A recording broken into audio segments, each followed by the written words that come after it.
നല്ലോണം hard work ചെയ്യുക. Hard വർക്കാണ് എന്താ പറയുക, നമ്മൾ പറയില്ല hard work is the key to success എന്ന്.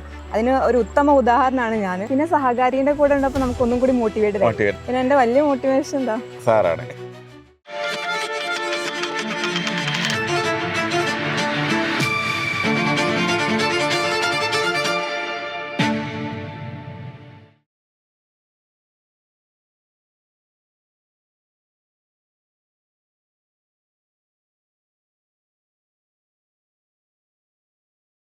Kerala bank success story series തുടരുകയാണ്.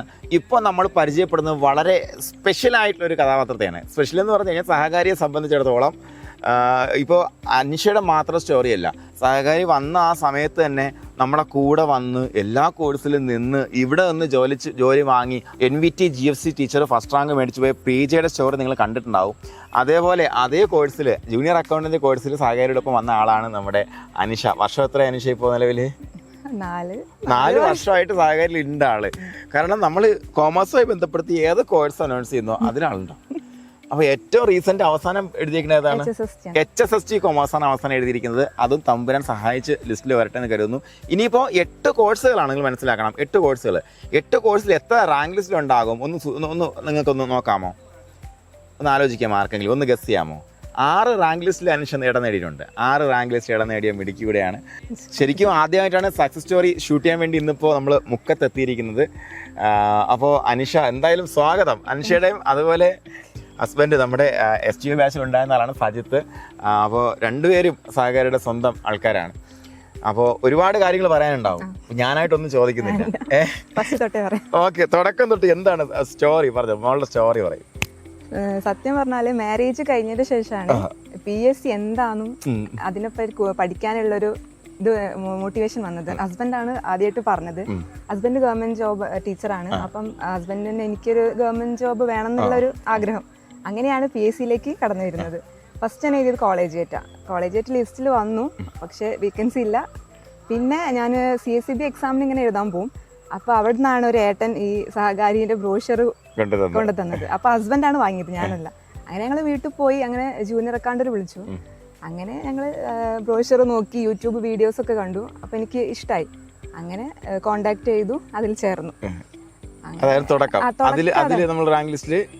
അത് 4 ലിസ്റ്റിൽ വന്നിട്ടുണ്ട്. അപ്പം 20 അങ്ങനെ കുഴപ്പമില്ലാത്ത റാങ്ക് തന്നെ. അപ്പം എനിക്ക് ഭയങ്കര സന്തോഷം. കാരണം എനിക്ക് ഒരിക്കലും ഞാൻ വിചാരിച്ചില്ല PSC പ്രിപ്പയർ ചെയ്തൊരു ലിസ്റ്റിൽ വരുമെന്ന് വിചാരിച്ചില്ല. അപ്പം അത് ഭയങ്കര സന്തോഷമായി. അങ്ങനെ എനിക്കൊരു മോട്ടിവേഷൻ കിട്ടി. പിന്നെ നെക്സ്റ്റ് കോഴ്സ് വന്നത് കേരള ബാങ്കിൽ നമ്മൾ 1 കൊല്ലം മുന്നേ ചേർന്നിരുന്നു. ഇത് കഴിഞ്ഞ സമയത്ത് തന്നെ Kerala bank long term start ചെയ്തു. 1 കൊല്ലം മുന്നേ ബാച്ച് സ്റ്റാർട്ട് ചെയ്തു. അപ്പം ഞാൻ അതിൽ ജോയിൻ ചെയ്തു. അങ്ങനെ പിന്നെ JCI വന്നു. അങ്ങനെ പോയി. JCI എത്ര മാർക്കുണ്ട്? JCയിൽ എനിക്ക് 64-65 കുറെ ഡിലീഷൻ ഒക്കെ വന്നു. 70 അബവ് ഉണ്ടായിരുന്നു. പക്ഷെ അപ്പോൾ എന്തായാലും ആദ്യ റാങ്കുകളിൽ ഒരാളാണ്. നമുക്കിപ്പോൾ അഡ്വാൻസ് ആയിട്ട് തന്നെ ഉറപ്പിച്ച് പറയാൻ പറ്റും നമുക്ക്. അതിനോടൊപ്പം കേരള ബാങ്ക് റാങ്ക് ഞാൻ ഇതുവരെ പറഞ്ഞില്ല. കേരള ബാങ്കിൽ 11th റാങ്ക് സ്റ്റേറ്റ് വൈഡ് നടന്ന 75,000-ലധികം ആൾക്കാർ മത്സരിച്ച ഈ വലിയ പരീക്ഷയിൽ 11ാമത്തെ റാങ്ക് നേടി നിൽക്കുകയാണ് അനിഷ. അത് ഞാൻ ഇതുവരെ പറഞ്ഞില്ല. ഇത്തരത്തിലാണ് ഇതുവരെ ഉള്ള സ്റ്റോറി. അപ്പോൾ നമ്മുടെ പ്രത്യേകിച്ച് ഇപ്പോൾ നിലവിൽ ഇതുപോലൊരു റാങ്കിലേക്ക് എത്തുക, അല്ലെങ്കിൽ ഇത്രയും കാലം മോട്ടിവേറ്റഡ് ആയിട്ട് ഇരിക്കുക എന്ന് പറയുമ്പോഴത്തേക്ക് ഇറ്റ് ഈസ് ആൾവേസ് ഡിഫറെൻറ്റ്. കാരണം എല്ലാവരുടെയും പ്രശ്നം അവർക്കൊരു ഇൻസ്റ്റൻറ്റേനിയസ് ആയിട്ട് മോട്ടിവേഷൻ കിട്ടും. കോഴ്സിൽ ജോയിൻ ചെയ്യും, അവർ കുറച്ച് നാൾ നോക്കും, എന്തെങ്കിലും ഒരു പ്രശ്നം വരും, അല്ലെങ്കിൽ പ്രശ്നം വന്നില്ലെങ്കിൽ പോലും ഡീമോട്ടിവേറ്റഡ് ആകും, താഴോട്ട് പോകും. അപ്പോൾ ഇതിൻ്റെ കീ എന്താണ്? ഈ എന്താ പറയുക, മറ്റേ ബൂസ്റ്റാണോ? ഒരു കോഴ്സിൽ ചേർന്നപ്പോൾ ലിസ്റ്റിൽ വന്നല്ലോ. എനിക്കൊരു വല്ലാത്തൊരു ആഗ്രഹമായ ഇനി അടുത്ത ലിസ്റ്റിൽ വരണം, നമ്മൾ ഉദ്ദേശിക്കുന്ന സ്ഥലത്ത് എത്താൻ കഴിയുമെന്നൊരു ഉറപ്പ് വന്നപ്പോഴല്ലേ. അങ്ങനെ പിന്നെ സഹകാരിന്റെ കൂടെ ഉണ്ടപ്പോൾ നമുക്ക് ഒന്നും കൂടി മോട്ടിവേറ്റഡ് ആയി. എപ്പോഴും സാറ് വരുമല്ലോ കൂടി, എന്താ പറയാ, റാങ്ക് കിട്ടിയാൽ കാണാൻ വരും. അതന്നെ ഒരു വലിയ മോട്ടിവേഷൻ. അങ്ങനെ പഠിച്ച് അങ്ങനെ പഠിച്ചെന്നുള്ളതാണ്. എന്നാലും ഞാൻ ചോദിക്കുന്നത്, ഈ ഒരു ലോങ് ടേമിൽ എത്ര തവണ നമ്മളെ മോട്ടിവേഷൻ താഴെ പോയിട്ടുണ്ട്? പല കാരണങ്ങളുണ്ടാവുമല്ലോ. താഴെ പോയിട്ടുണ്ട് എന്തായാലും. നമുക്ക് ഈ മാർക്ക് ഇപ്പം ഞാൻ പറഞ്ഞില്ലേ, കേരള ബാങ്ക് ഒക്കെ ആണെങ്കിൽ മാർക്ക് 70 അബവ് ഉണ്ടാവും. പക്ഷെ ഡിലീഷൻ വരുമ്പോൾ നമുക്ക് വല്ലാതെ വിഷമാവും. പക്ഷെ കുഴപ്പമില്ല, എത്തിപ്പെടാൻ പറ്റി എന്നുള്ളതാണ്. അപ്പൊ ആദ്യമായിട്ട് നമുക്ക് എന്തായാലും ജോലിയോട് കൂടി തന്നെ സഹകാരിയുടെ പടി ഇറങ്ങിയാണ്. ഇനി മെച്ചപ്പെട്ട ജോലിക്ക് വേണ്ടിയിട്ടുള്ള പരീക്ഷ എഴുതിയിട്ടുണ്ട്. അതിന്റെ റാങ്കോ സ്കോറോ ഒന്നും നമ്മൾ വെളിപ്പെടുത്തുന്നില്ല. അതെല്ലാം വന്നതിന് ശേഷം അല്ലേ, വന്നതിന് ശേഷം നമുക്ക് പറയാൻ കഴിയും, വീണ്ടും കാണേണ്ടി വരും. ഓക്കെ, അപ്പോൾ അതിനോടൊപ്പം അനീഷയുടെ എന്തെങ്കിലും ഒരു സ്പെഷ്യൽ ആയിട്ടുള്ള ഒരു പഠന രീതി കാണുമല്ലോ അനീഷയ്ക്ക് സജസ്റ്റ് ചെയ്യാൻ പറ്റുന്ന, അല്ലെങ്കിൽ നമുക്ക് ഇതുപോലെ ഒരു അച്ചീവ്മെന്റ് വരണമെന്നുണ്ടെങ്കിൽ ഉറപ്പായിട്ടും അത് നമ്മുടെ കുട്ടിയൊക്കെ ആയിട്ടൊന്ന് ഷെയർ ചെയ്യാം.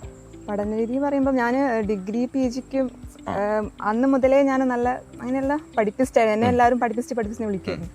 പഠനരീതി പറഞ്ഞാൽ ഒന്നുമില്ല, നമ്മൾ ആദ്യം ഇപ്പം സാകാരി ഒരു കോച്ചിങ് ഇല്ലാതെ നമുക്ക് ഒരിക്കലും ഇപ്പോൾ ഒരു സ്വന്തം ഇരുന്ന് പഠിച്ച് ഒരു നമുക്ക് റാങ്കിൽ എത്താൻ പറയുമ്പോൾ ഭയങ്കര ബുദ്ധിമുട്ടാണ്, ചടപ്പാണ്. അപ്പം കോച്ചിങ് കൂടി ആകുമ്പോൾ നമുക്ക് ആ നേർവഴിയിൽ നല്ലൊരു പാത്താണ്. പഠനരീതി എന്ന് പറയുമ്പോൾ പഠിക്കുക, എക്സാംസ് ഒക്കെ ഉണ്ടായിരുന്നല്ലോ കുറെ, അപ്പം ഒരു ടോപ്പിക്ക് പഠിച്ചിട്ട് പരീക്ഷ എഴുതി സാറ് പറഞ്ഞ പോലെ നമ്മൾ റിവിഷൻ ചെയ്ത് അങ്ങനെ തന്നെ ചെയ്തിട്ടാണ് പഠിച്ചത്. ഒരു വട്ടം റിവൈസ് ചെയ്യും, പിന്നെ നെക്സ്റ്റ് റിവൈസ് ചെയ്യും. അപ്പൊ നമുക്ക് റിവേഴ്സ് ആയിട്ട് നോക്കാതെ പരീക്ഷ എഴുതിയിട്ട് പിന്നെ അപ്പൊ ഒരു കോൺഫിഡൻസ് വരും. പിന്നെ മോഡൽ എക്സാംസ് അങ്ങനെ അതിലൊക്കെ നല്ല മാർക്ക് സ്കോർ ചെയ്യാൻ പറ്റിയിട്ടുണ്ട്. പിന്നെ റിവിഷൻ തന്നെയാണ് റിവിഷൻ പ്രധാനമായിട്ടും. ഓക്കെ, അപ്പോൾ എല്ലാവരോടും നമ്മൾ പറയുന്നതാണ് പഠനത്തിനോടൊപ്പം ഈക്വൽ അല്ലെങ്കിൽ ഇരട്ടി ഇമ്പോർട്ടൻസ് റിവിഷൻ കൊടുക്കാനാണ് എപ്പോഴും പറയുന്നത്.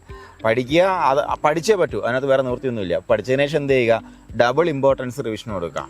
അപ്പോൾ എന്നാൽ മാത്രമേ നമുക്ക് എത്താൻ പറ്റത്തുള്ളൂ, അല്ലെങ്കിൽ മറന്നുപോകും. നമ്മൾ ആരും യന്ത്രന്മാരല്ല അല്ലേ, നമ്മളെല്ലാം സാധാരണ മനുഷ്യരാണ്, മറന്നുപോകും. എനിക്ക് എത്രയോ വട്ടം മറന്നുപോയിട്ട് ആകെ ഭ്രാന്തായി പോകും. വായിക്കും, പിന്നെ എടുത്ത് വായിക്കും, പിന്നെ ഓർമ്മ വരും. പിന്നെ എനിക്ക് ആകെ സങ്കടമുള്ളത് STOക്ക് ഞാൻ ചേർന്നു. അന്ന് ഞാൻ B.Ed ടീച്ചിങ് പ്രാക്ടീസ് ചെയ്യുന്നു. ഒക്കെ പഠിച്ചു, മെറ്റീരിയലൊക്കെ എടുത്ത് പഠിച്ചു, പക്ഷെ റിവൈസ് ചെയ്യാൻ സമയം കിട്ടില്ല. എനിക്ക് ഭയങ്കര സങ്കടമായി പോയി.